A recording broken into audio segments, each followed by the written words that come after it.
Hey team, it's Jimmy. It's Memorial Day weekend. Hope everybody's doing well. Thank you all to all veterans who have served. Your service, we are all appreciative of that.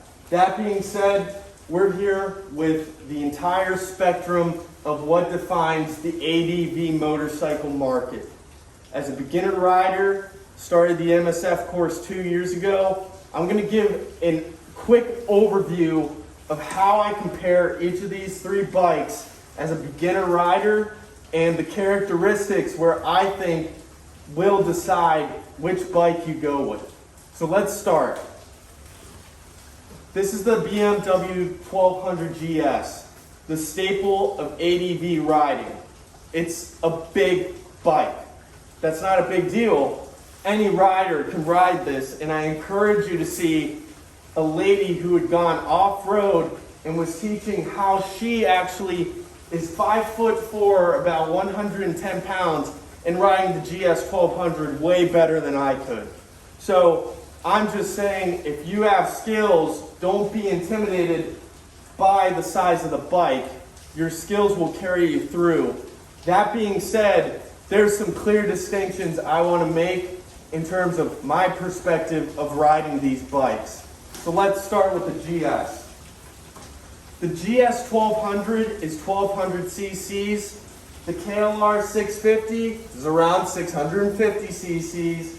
And then the CRF 300L is around 300 cc's. Now, granted, you look at the spec sheet, you're going to get the exact number on that, but let's just be very basic about it. So 1200 cc's, around 600 plus pounds. This is a big bike, but the Boxer engine that BMW has designed delivers you a very linear power drive in which if you're accelerating, you're going to feel it in your seat. The power is there.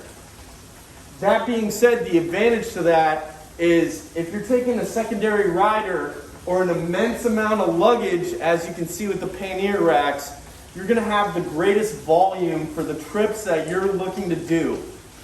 The BMW 1200 GS can go 1,000 miles on the road and it won't skip a beat. It's an intercontinental ride. That being said, it is distinctly different in terms of off-road riding. What you define as off-road riding is really going to dictate how well the GS performs, because as a new rider, this is a lot of weight to manage. I took this bike out to Slade's Park, which is basically an ATV dirt bike park, and the back wheel got stuck in the mud. And let me tell you, if you're trying to get this bike out of the mud, you better be an Olympian deadlifter, because this thing is a heavy bike. And I'm sure that people out there can lift it up. But me being 5'9", 165 pounds, pretty young, pretty active, you're going to be huffing and puffing when you actually get this out. And I want to talk a little bit about the wheel of the bike. I went to the dealer and I said, hey, I want an aggressive tire because I'm looking to take the GS off-road. So the second most aggressive tire that they had packaged was this tire. You can see that it's really not that knobby at all. And this is the second most aggressive tire that the dealer could get me. So don't let the bike fool you. If you have the skills, you can take this thing anywhere you want. And if you don't, if you have the will to do it, yeah, you'll move mountains. You'll remember those stories. But, you know, in terms of a light package, that is big. I'm not worried about new riders riding that for the sake of, oh, the engine's powerful, watch out for that. I'm not worried about that. I'm just worried about the impression of, you take this thing out to a park, you're trying to learn as a beginner, you slip on this thing because we're learning. That's a big bike to pick up. So you might be singing songs while you see somebody on a way lighter bike having the time of their lives. And it depends on what you define as the time of your life. I mean, people who have ridden this bike have taken it across countries, continents, and it's honestly has an amazing reputation. I'll just touch on that it's a direct drive system, and the KLR 650 and the CRF 300L are traditional chain drive systems. So in theory, really the direct drive should be a smoother transition, but BMW GS riders, you guys know that the clutch on this is a bit different than the clutch on the KLR 650 and the Honda CRF 300L. There's something very particular about how much give is in the GS clutch that makes it a little bit awkward. That said, I'll say that the KLR 650 is a bit of a clunker. You're gonna shift through your power band, you're gonna feel the clunk. It's not that smooth, but the CRF 300L Rally, if your transitions are smooth through the clutch, I honestly thought it rode like the direct drive, except the clutch was way more responsive. So that's a consideration, just a tangent I wanted to bring up. But just know, BMW GS, transcontinental riding. You're going off-road, meaning you're on some dirt path, but you're not taking this thing on single track. You're not taking this thing through the ruts unless you're really skilled, and make sure that you don't actually fall off the bike because you'll have to pick it up. And that's going to be a fun exercise. So, great bike. Just know what you're going to use it for. I think you're going to be okay. Next piece is the KLR 650. We're talking about a 150-pound difference to get to this mid-size level. So the cool thing about the KLR 650 is really you're getting that same wind protection that will allow you to go the same amount of distance as the GS.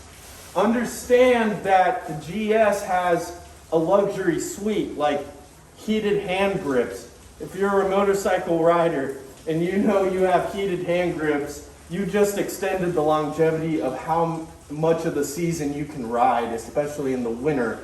Turn those heated hand grips on and you're going to be smiling all day on the street.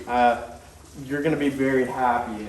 So the difference between this and this, in my opinion, is the price. If you're looking to get into ADV riding and you're coming in as the beginner, I completely encourage that if you are thinking about riding on the street and you have a bit of adventure in you and you're not looking to lose an arm and a leg like you would on the GS in terms of how much you're going to spend, the KLR is a great, great spot to be because it's a single piston engine.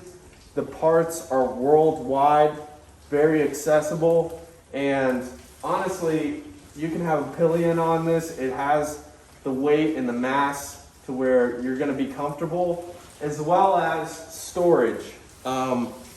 Just a little fun fact. When we take a look at the storage, I told you guys in my last videos, I do a bit of fabrication. So these are some stainless steel pannier racks that we had Cleco redid, TIG welded, but yeah, they're great. I'm kind of proud of those. So when we look at the GS, we see that we have ample storage. The most storage you're going to get on the motorcycle. If that's something important to you, as well as the dash cam suite, that's extremely state-of-the-art with GPS navigation, differential tire pressure information, of course the Boxer engine that's going to give you the most drive out of these three vehicles right here. The GS is a powerful bike, and you're going to like that. Now, in terms of the monetary side of things, the KLR is going to serve the essential purpose that the GS provides you. It's just the quality of life considerations. If you're making a huge road trip and you're looking to just get the bare bones, the raw nature of the trip, you're on the single piston KLR 650, the Swiss Army knife. You're getting essential dash information that's not ridden with technology and different things that could go wrong and can go wrong. The KLR is a bike that you can maintenance and you're gonna have a fun time. It's gonna make you a better mechanic because you're not dealing with so many different parts and moving parts. So single piston that you can outfit with any storage configuration on the market. And honestly, if you replace the seat, I recommend Seat Concepts. This seat on the KLR is way more comfortable than that Corbin seat on the GS. I say that because you can start with this product line of the KLR, a bike that is big, and you can make it as comfortable as you want, and you're going to be thankful that you have some more maneuverability that the KLR provides, especially as a beginner rider. I think that it's just a great package to start off. And people have talked about how you can go anywhere. I believe that too. So here we have big bike to mid-size. So, as we go from left to right, we're getting more off-road preferential because we're reducing the weight, and the reduction of weight alone is going to inspire you to surmount any obstacle and compensate for the lack of skill.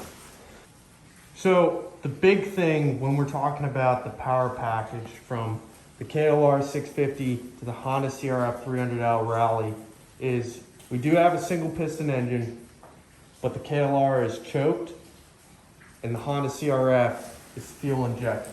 So any conditions, you don't have to choke the bike, and that's nice. When we're looking at the dash, we see, of course, the BMW, the most sophisticated package on the market. Now we're back to something a bit more bare bones raw with the KLR. And then with the Honda, we have that mix where we're getting our fuel gauge, our fuel consumption, our mileage rate. We have the ABS option, and but what we don't have is that differential tire pressure option that the BMW is going to afford you. So that said, this is everything that I want. It has all the information that I need. I'm not looking to lug luggage because I'm not taking, a transcontinental trip around everywhere. I'm not looking to take groceries on this thing. And if I was, I would add a rack to this. But in trying to build my confidence as a beginner rider off-road, I want to keep this thing as light as possible. And I'll say this, that storage container right there, if you want to take advantage of that, that's enough space that you really need. So depending on what you're asking for. So I think that the price point for the KLR and the Honda CRF 300L Rally, you're really in the same spectrum. When you're at the KLR, you're deciding you have a street preference. That is your passion. You're looking to do these long road trips. With the Honda CRF 300L Rally, you can also take those long road trips, I'm sure, with a Seat Concept seat on this thing. But you're looking to really learn how you're going to take this thing off-road and really develop your rider skills. And it's something that you're just going to be extremely thankful that it's, small, has a lot of personality. Anyways, that's kind of my overview. There's 20 million things to talk about. I would take it outside, but it's rainy. But one thing I want to talk about is just sitting on these bikes. So I'm 5'9", 165 pounds. Now I'm on the CRF 300L Rally. It's a tall ride. If you're shorter, you can still ride this thing. You just have the right boots, be comfortable, know your balance. It's definitely not a bike that is short, but you won't be intimidated. The next one is the KLR. Much the same on the range of the seat. It's a very high ride, but you're going to get more clearance on your CRF, so any obstacles you're going to have less propensity to hit the engine. Granted, I have fabricated an aluminum skid plate engine guard, so there's no chance of puncture on this thing. And then lastly we can see the BMW GS 1200. This is a behemoth of a bike. It's actually the bike that has the lowest seat, and you can flat foot on this bike, but just know that this is a heavy package, so if you really start tilting this thing, you're going to feel the gravity of this weight on this bike. And it's a hell of a bike. It's going to accelerate you way faster than the KLR and the CRF. But you have to define what you're looking for. I would be scared to take this thing off-road. And I'm not scared of anything. But there you have it. These are the beginner rider considerations. From the big weight ADV bikes, to the mid-range ADV, to the lightweight series. I do hope that the market does shift to the lightweight end, because as adventure riding, I didn't know what adventure was until I went on that bike. And I felt alive going through single track ruts, going uphill, and not being halted back. So with that bike, the biggest consideration was it compensated for the lack of my skill. It's providing me a playground to develop my riding skills, because I don't have all the answers. And that's fun. And you can keep having fun with it. And the lessons you learn aren't going to be costly. With these bikes, yes, you can learn through anything. You can get through anything. But just understand that you're going to be put to the test, and you're probably going to be talking about how you were picking this thing up rather than the fun trail you were riding and experiencing firsthand. So things to consider. I hope everybody has a wonderful Memorial weekend, and appreciate your time. So peace.